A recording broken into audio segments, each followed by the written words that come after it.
Hey guys, gwyned here. This is the second match of the Standard Pauper Double League between ZombieNeko and tikimunkee.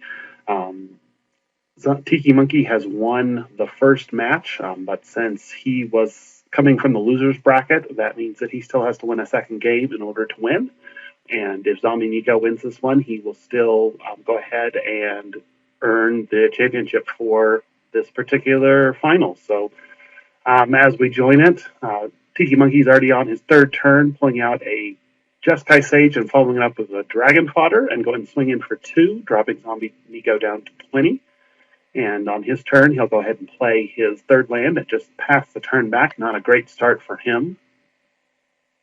Unfortunately, finding 3 of those tap lands has, if nothing else, at least given him a nice cushion of life to ward off some of this early aggression. tikimunkee also just attacks and passes the turn back. tikimunkee does follow up with a Valakut Predator. That should help stabilize some, although tikimunkee has enough combat tricks that it may not be good enough. He also is playing Pledge Occurrence, which is what I would guess is coming out here to bounce the Predator. You won't actually be able to attack with it here since it takes all his mana, but it does go ahead, because of prowess, at least activates the Jeskai Sage and is able to swing in for another 4 points of damage. So off to a pretty nice start for him. ZombieNeko is going to need to come up with something here in order to kind of stabilize the board and see if he can come back and give himself some breathing room. He's just going to replay the Predator. He does have a 4th land drop, so he should have pretty good access now to his spells, but is definitely running behind here. Let's see what tikimunkee is able to do, if he can keep the pressure on or not. So he's found quite a few lands. This particular deck, he's already up to, looks like 5 lands on, I think this is his 5th turn. So he's played a land every time, which seems good, but certainly may not be exactly what he wants to see. He might have preferred to get a few more spells. So here he's deciding whether or not to attack with a land token or not. Because ZombieNeko does have the Evolving Wilds, he can very easily block it and then pump it up and kill the token pretty much for free. So instead, he's just going to attack with the Goblin tokens. He has shown that he has Trumpet Blast in the deck. If he uses it here, it still wouldn't trade with a Valakut Predator if it was enhanced with the Evolving Wild. So it's a pretty safe block for ZombieNeko. Let's see if tikimunkee's got any other combat tricks he wants to use here. If he played the Trumpet Blast, it would at least force Zombie to go ahead and pop that Evolving Wilds, but looks like he's content just to trade the token off, basically trading a token for a point of damage, and is going to follow it up with Ojutai Summons. Go ahead and get these Flying Monks into play. This is a particular weakness, I think, of the deck that ZombieNeko is playing, despite the fact that he's playing green. It doesn't seem like he has a lot of really good answers for green flyers. So let's see what he's able to do now. He does have a second Evolving Wilds, representing quite a bit of damage with that Predator. But of course, I think at this point he's going to have a hard time attacking with it. He's really got to keep it back. His opponent is representing quite a bit of damage just on the ground. So hopefully Zombie's got something here that he can do about that. He does have a Touch of the Void to get rid of the first token, but of course he's just going to go ahead. The second one's going to come into play here, but it does give him some breathing space and holds back some damage for a little bit, and possibly will allow him to continue to try to stabilize here and hold his opponent back. So back on his turn, tikimunkee goes ahead and drops, of course, that second monk. And it looks like he's going to go ahead and attack here potentially. He is just going to attack. Okay, both. So he's going to go all out here. Probably now is representing Trumpet Blast, but it does make sense. He's got the double Evolving Wild, so he can easily survive should he need to against whatever tricks tikimunkee may have. He'll still see Trumpet Blast would not be enough to kill the Predator, and so they just go ahead and trade the land token for ZombieNeko's Evolving Wilds, plus he gets in for several points of damage. And now tikimunkee has Treasure Cruise. He might have wanted to do that before attacks, simply because the prowess would have been nice. Would have gotten in for 1 more point of damage on the Jeskai Sage, so that might have been a little bit of a mistake, probably not a big deal. His opponent now is down to 11, so he's still in pretty good shape, but it would have been wiser to go ahead and cast that first. Particularly, he might have found a different trick or a lot of different things he could have found, so probably wanted to activate that first. So let's see if Zombie's got something here. He does have a Read the Bones. That should help him draw into some more cards, though he does, with 5 cards in hand, you wouldn't think he would be in need of much. He did keep both of those cards on the top, and now the two are pretty much tied as far as card advantage goes, but obviously Tikimunkee has a pretty big advantage as far as board presence. That monk in particular represents something that's going to be very hard for Zombie to deal with unless he can manage to get a little more removal out. He's certainly not going to be able to race his opponent at this point. So it does find the Stalwart. Very nice, probably one of the key creatures in that deck, just for its ability to come down early and really be something that's very hard to deal with. Most forms of removal aren't big enough to take it out, and just is able to keep back a lot of different creatures here. So Tikimunkee has a full grip of cards here. I guess not a full grip, 5 cards in hand. A lot of different things he could be doing here. Interesting that, see if he wants to make any attacks here. Obviously, attacking with the monk makes sense. The fact that he's even thinking about it makes me wonder if he has another combat trick in hand. But no, he's just going to go ahead and attack with the monk, dropping his opponent down to 7. So Zombie's definitely going to need to figure out a way of dealing with that monk token pretty quickly, or that's going to be the end for him. So here, this looks like another Ojutai Summons, which is the last thing that ZombieNeko wants to see here.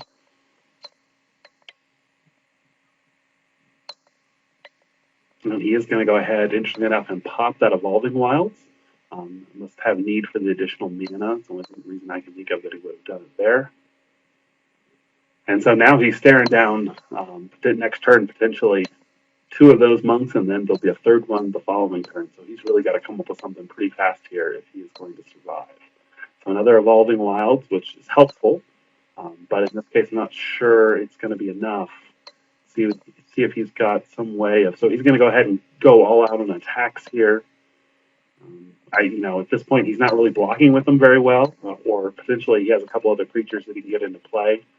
See if Tikimunkee wants to make any blocks, but with 22 life, it would make sense for him just to go ahead and take the damage. I don't expect any blocks here. Oh, interesting. He's going to go ahead and block on the Stalwart. No, he's going to double block. Go ahead and cash in that extra card from the Jeskai Sage.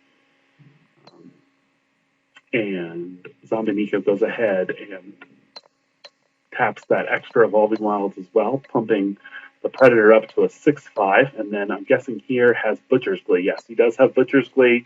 Go ahead and gain a whole bunch of life for him. And yeah, very nice little trick for him, putting him back at a very healthy 16 life. And then going to go ahead and cast Read the Bones and refill his hand. So definitely helpful for him. Didn't really manage to get rid of his opponent's creatures, and is got a little healthier life total, but still staring down 6 damage in the air. Not quite enough to kill him in 2 turns, but it won't take long. Oh, and interesting, Tikimunkee's also playing a Skyline Cascade. Haven't seen much of this card, but he's going to go ahead and lock down that Predator, kind of keeping some of the pressure off of him as the turn goes forward. And then looks like he also has a Jeskai Sage as well that he's going to add to the board. But again, the real issue here, and it's been this way for the first match as well, is those monk tokens just represent such a hard threat for ZombieNeko to deal with. Just doesn't have a lot of removal in the deck, and even if he does remove it, he's basically 2-for-1ing himself, casting a whole card, using a whole card for something that it only costs Tikimunkee half a card to get. So he's going to swing him with 2, and is going to activate Trumpet Blast here, representing 8 points of damage, dropping ZombieNeko down to 6, and essentially giving Tikimunkee lethal next turn, unless Zombie's able to do something here. So, trying to think what his options would be to get out of this. He would need some kind of major. There aren't really any sweepers. Elven Visionary is nice, but doesn't do anything to stop the bleeding. See if he draws into anything else. Doesn't look like he did. Goes ahead and plays land, is able to bump up that, get a couple points of life, and bumps up the Predator, obviously. If nothing else, that extra point of life may be enough to keep him alive for 1 more turn. Would only drop him down to 1. But he's commenting that he saw all his land, and looks like at this point he's going to go ahead and Yeah, he's given his opponent a good game, so it looks like that is how game one ended. I'll be back in just a second for the next game. All right, so here we go for game two of the second match between ZombieNeko and tikimunkee in the finals of phase one of the Standard Pauper Double League. ZombieNeko unfortunately has to mulligan all the way down to 4. Not a great place to start by any means, while tikimunkee is able to keep his opener. So he's starting with a huge deficit and already being down a game. It's got to be pretty demoralizing for him. Hopefully he's still able to do something here to keep himself in this game. And as some of you may have seen from the deck list, he's actually playing 25 lands and still having trouble getting more than one in his initial hand. So that's a very rough day with the shuffler for him. But at least has a couple lands here, is able to at least make some plays, hopefully. And tikimunkee is playing an elusive Spellfist. Not sure if that's coming in from the board, since we haven't seen a single one yet. And ZombieNeko has a Claustra Healer. Hopefully he's got a couple other allies to help combo with that and keep his life up. And tikimunkee finds an Impact Tremors that will allow his elusive Spellfist to get in, and also is going to give him a nice repeatable source of damage to really keep the pressure on. Hopefully ZombieNeko's got something here that he can do, keep himself in the game. He's able to go ahead and swing in with the healer, but unfortunately all he can do otherwise is pass the turn back. And tikimunkee has Dragon Fodder, probably the best thing he could have drawn in that situation. He's able to get 2 points of damage right away from the Impact Tremors, as well as swinging in with the Spellfist, dropping his opponent down to 17. So ZombieNeko does at least have a 4th land, so he's getting his land drops now. See if he's got something hopefully he can do with it. Kind of build himself up some board presence here and be able to fight back. But he does have the Twin Bolts to take out the Goblin tokens. That's a nice find for him. Go ahead and get those off the board, and basically 2 for 1. So, but I guess it's not a 2 for 1. It's a 2 for 1, but the Dragon Fodder in that sense is a 2 for 1. So he's able to keep up essentially in the card game, although again being down, having to mull 3 times, he's starting off 3 cards behind. It's going to take a lot to make up for that deficit. So tikimunkee here has got another 2-drop. Okay, it's a Sage. Go ahead and drop the Jeskai Sage into play. Oh, and Zombie's saying that he actually kept 1 on his mull before, so he's managed all those lands. He's managed to draw. I don't know if that's a good thing or not. The deck doesn't need a lot more than 4 lands in order to operate, so if he can keep drawing spells, maybe he can stay in this game. And tikimunkee is going to go ahead and use Unawakened Pledge Occurrence just to bounce the Claustra Healer and get in for a couple points of damage. So wise strategy if your opponent is mana short. Of course, tikimunkee's kind of mana short too, only having 3 lands. So both players are a little constrained on mana here. See if ZombieNeko's got something he can do in addition to this Claustra Healer. Doesn't look like he does, but he does gain a point of life back, which is helpful. Let's see what tikimunkee wants to do with his hand now. Gonna go ahead and use Clutch Occurrence to bounce it again. Interesting decision, but it does allow him to hit in for 4. So definitely able to keep the pressure on. Plus he did draw another land, so kind of loosening some of the constraints for him. ZombieNeko has little else he can do other than continue to play that healer. Does he have a follow-up play this time? He does. Oh, we've got a second Claustra Healer. That's very helpful. So gains 2 more points of life and actually takes the lead in the life totals here from the life gain he's gotten off the back of those 2 healers. And tikimunkee simply has another Sage. Of course, that does hit for a point of damage, evening up the life totals. See if he wants to attack here. He's going to go ahead and attack with just the Sage, it looks like. No? Yes. Okay, so he's going to attack with a Sage. ZombieNeko is probably just going to go ahead and take it. Doesn't want to get one of his Claustra Healers killed here. And that would explain why he has a Chiju Stalwart, which is a really good draw for him there. Not only does he get a 3/4 to clog up the board, but gains another 2 points of damage and drains his opponent for the same. This is the first time in either of these matches that I think I've seen ZombieNeko be ahead on life. So, and he's got a nice stable board position. still well behind in card advantage, so certainly not over yet, but at least is making some progress. Okay, and the third clutch occurrence for Tikimunkee, this time bouncing the Tajuru Stalwart, which certainly lets him get in for 6 points of damage, but he's going to be able to gain at least 2 of that back right away, plus drain Tikimunkee. So again, life totals staying pretty close here. ZombieNeko looks like it hasn't found a land in a while, so that's got to hurt. But these spells seem to be keeping him in the game, and he's just going to go ahead and swing in now, kind of in a race situation here, hoping that maybe he can sneak past his opponent's defenses here. And he finds a second impact tremor. It's interesting. That could be really good if he's able to find another token generator. It's interesting to note that Tikimunkee is also somewhat constrained on red mana, only having 1 a turn. It's hard to tell if that's been slowing him down or not. I'm surprised he didn't he couldn't have blocked, because of course it had unblockability because of the spell he cast. So let's see what Zombie wants to do here. Still ahead on life total, but does have both the Sages to contend with now. Tikimunkee holding those back. There's an Elvish Visionary to draw him another card, help him to see a little more of his deck. Does find another land, so that will help. Let's see if he's got another follow-up as well. 4 cards in hand. Some of those at least should be spells. Not sure what he's thinking here. Obviously, just kind of looking at his options here, trying to see if he's got some way. One of the best things he could do at this point would be able to deal with that Spell Fist. But of course, he may want to hold on to removal as well. If his opponent's able to get the Ojutai Summons out, that he'll need that removal to deal with those. So he goes ahead and has Boiling Earth to go ahead and kill off both those Jeskai Sages. Of course, his opponent right away gets cards back from him, but does get him off the board and lets him swing in for a very healthy 5 points of damage. And now Tikimunkee is definitely on his back foot. He's going to need something pretty good here in order to survive.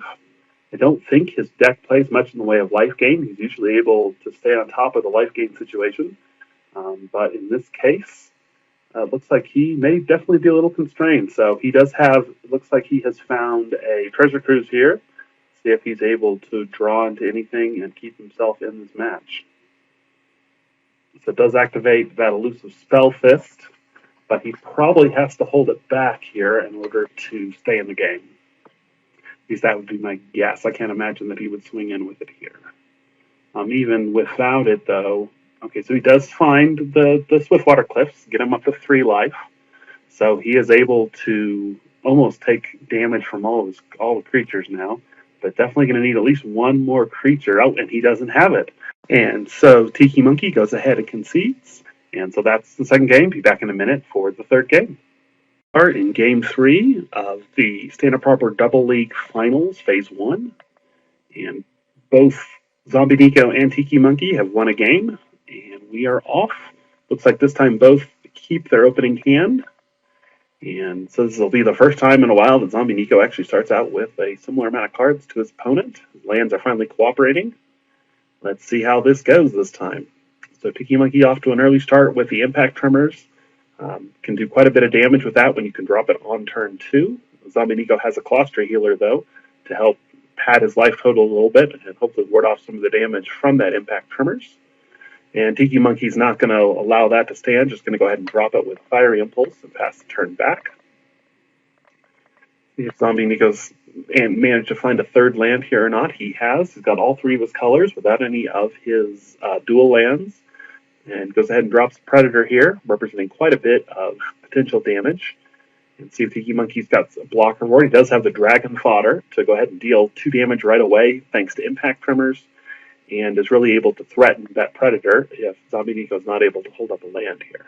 So let's see what he does on his turn 4. Does have a land to go ahead and not only gain a point of life, but also activate the Predator here.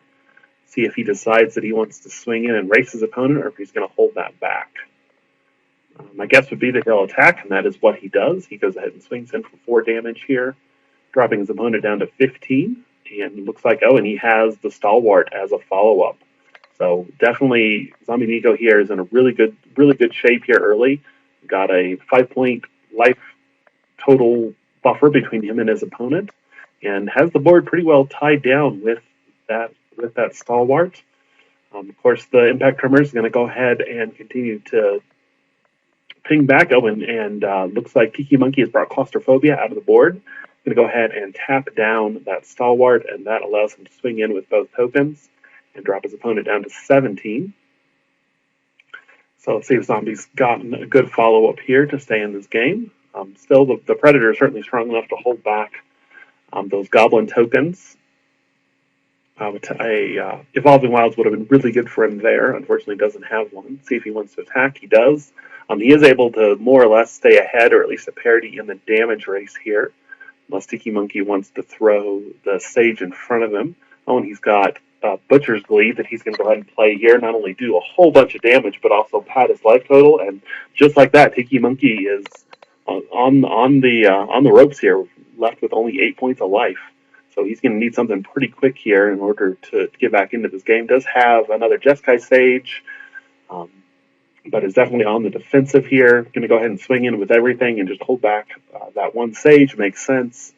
Kind of try to stay in this game, bring his opponent back down, but he's got a huge deficit in life total that he's got to overcome. It's really difficult for this as a deck. It's really designed to stay ahead on life all the time, and when it's down on life, even if it's got a better board, it's going to have a real hard time staying at parity or just staying alive. Meanwhile, ZombieNeko is continuing to get through his deck, finds an Elvish Visionary to give him another blocker, drops another land, and is able to just keep on swinging in with the Predator. This time, Tikimunkee needs to go ahead and chump block. Now, he does get a card back thanks to the Sage's ability, making that not quite as painful as it could be, and we have an Invoker that comes on the board. Again, I mentioned this last match, just a really powerful card if you can get it late game, the ability to basically throw around unlimited lightning bolts, even if they do cost 8 colorless apiece, is a huge, huge advantage. It looks like Tikimunkee here has a Fire Impulse. Guessing he's going to get rid of that. Going to get rid of that Invoker just as quickly as he can. That certainly represents a huge threat if ZombieNeko is able to get up to 8 mana, which he's only 2 mana away from. So now on his turn, looks like he's got, could be Treasure Cruise, but more like Clutch Occurrence, could be Ojutai Summons. Those are pretty much the only expensive ones he's got. Does have the Clutch Occurrence, casting it on the Valakut Predator. That makes sense. And then is able to go ahead and swing in here for pretty good swing. That'd be 7 points of damage there. Bring his opponent down to 15, helping bring the life totals into a little bit closer proximity here. Let's see if Zombie wants to go ahead and block with the Elvish Visionary, trade off for one of the tokens. Would be more or less a fair trade. A Goblin token represents about half a card, and the Elvish Visionary represents about half a card. Instead, he's going to chump block here just to try to keep his life total high. Probably a good decision on his part. Tikimunkee is also out of cards, so he doesn't have to worry about something like a Trumpet Blast or the light coming back and hurting him. So the card deficit here definitely is in ZombieNeko's favor, the card advantage, and he has a second Tarjuru Stalwart and is able to drop a Predator as well, and just has a commanding board presence, board lead now, and Tikimunkee's going to need something pretty powerful here. At this point, this game is very firmly in ZombieNeko's control. He is able to go ahead and drop that Elusive Spellfist, which blocks decently well, but against the ability of that Predator to be a 4/4 every turn or better, and against the Tajuru Stalwart, it may not be enough to really hold it back. You'd have to throw a couple other creatures in there, but the board is fairly even at least at this stage. But ZombieNeko's got something big here that he's playing on. He's got Boiling Earth. Go ahead and turning his forest into a creature, but also getting rid of most of the tokens that Tikimunkee had on his side, really wiping his board and giving him a very commanding presence here. He could even go ahead and attack with that Stalwart and pretty safely here, although the Elusive Spellfist could also block. So, but he is going to go ahead and swing in with both creatures. That is a pretty good play here. Tikimunkee's under enough pressure that he's going to have to almost certainly block here. And one way or another is likely to lose a creature. So let's see how Tikimunkee wants to do his blocking here. He's going to throw that in front of the Predator, which just allows the two to trade. That seems like that would make the most sense. And just take the other 3 damage, dropping him to 5. And the Predator trades with the token. But He's definitely, particularly with that 4/4 in play, is going to need something pretty good here. Does find another dragon fodder to help give him some blockers, try to keep him alive a little bit, and taking a nice little bite out of ZombieNeko. Oh, but he's going to go ahead and swing him with the elusive spell. That's interesting. I guess it can't block either of the two creatures, so that's the right play. But here he'll probably just have to chump unless he's got some other creature or some other like creature removal in hand. Doesn't have a lot else that he can do here. Let's see if he's willing to drop down to 2 in order not to deal with it. No, he is going to go ahead and just chump block on both. Now, if he has Trumpet Blast here, he might be able to. No, even Trumpet Blast doesn't really do it. He needs something different. No, it just is forced to chump, which definitely is not a great place for him. Oh, and his opponent has now found the Colostria and Night Watch, and I can't imagine that tikimunkee is going to have anything that's going to let him get out of this situation here. Does have an Ojutai summons, but it's going to be too little too late at this point. His opponent just has such a commanding board presence now. He will once again just have to chump just to stay alive. And so that's what ZombieNeko is going to go ahead and do, swing in with all 3. Go ahead and chump block 2 of the creatures. He can't even double block because it would be lethal damage. And yeah, it would be a very unusual situation if tikimunkee is able to come back from this. So he'll take the worst of it off, blocking the Night Watch with the Monk token. And then it's just going to have to sacrifice the Spellfist as well. Again, this just to stay alive, dropping him to 2.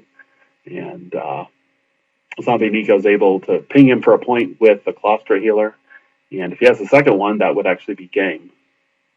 Nelvin said he has a Valaton Invoker, but yeah, at this point, tikimunkee is going to go ahead and concede. Actually, it looks like he's given him the good game, but again, go ahead and let the rebound creature rebound. Not that it really will make any difference here. Does deal 1 more point of damage to ZombieNeko, dropping him to 13. But that Butcher's Glee, man, made such a huge difference. That early Butcher's Glee allowing him to gain a whole bunch of life. Really, and that's the trick against these aggressive decks. If you can gain enough life that they're not able to pressure you, it can be really difficult for them to win in the long game. So tikimunkee hasn't quite given up. He does have a second Ojutai summons, but again, that's not going to be enough to make any difference here. And so without anything left, you can go ahead and pass it back, and ZombieNeko will come back being not only down a game, but down a match. And through this is able to claim victory and going to finish off his opponent with the Twin Bolt just for the rub-ins. And so that is how Phase 1 of the Standard Pauper Double League ended. In closing, let me remind you, you can keep up with all my writings and articles by following me on Twitter at the username gwyned42. That's GWYNED and the number 42. I also regularly publish articles over at puremtgo.com. Search for me by the username gwyned on that site, or find the link in the description of this video. I also maintain a blog now at writeradept.blogspot.com, and you can also find that in the description. Finally, if you enjoyed these videos, please remember to subscribe to my channel and post any feedback or comments. Thanks for watching.